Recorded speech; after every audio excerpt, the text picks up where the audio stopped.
Now, here we are, we're going to start working on the animation. So let's move the red slider over to frame 77, giving us more frames to work with for this animation. We have our starting keyframe already from the camera position, and we're going to slide the time slider to the end frame of this animation, which is about frame 75 or 77.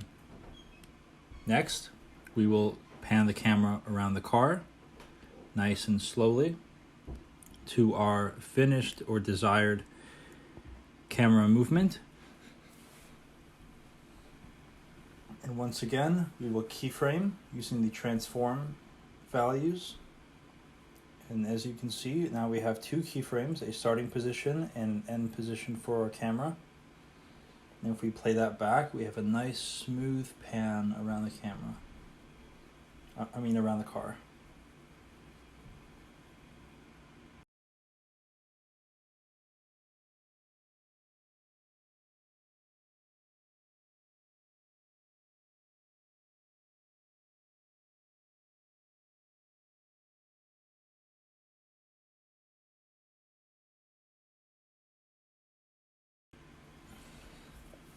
One last thing, we'll go into our project settings, we'll search for motion, and we'll uncheck motion blur. This will allow us to have a crisper render for our car as the camera is moving.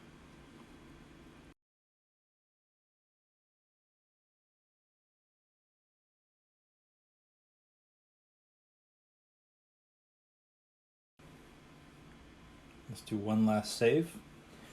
Once again, go to Cinematics, Movie Render Queue. We'll keep the same configuration. We'll go in and we'll just edit the output directory. That way we don't override the previous animation. And I'm going to save it as 2. Next, we are ready to go.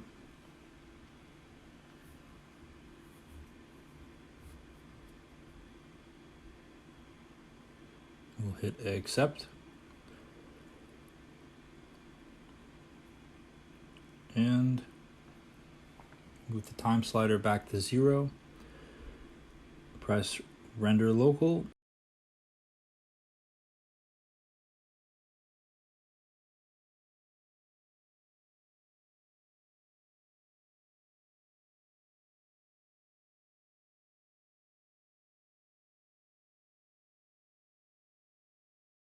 I'm Alex Whitbeck from Linkage Design. I hope this tutorial series was helpful to you with learning Unreal Engine. Thank you.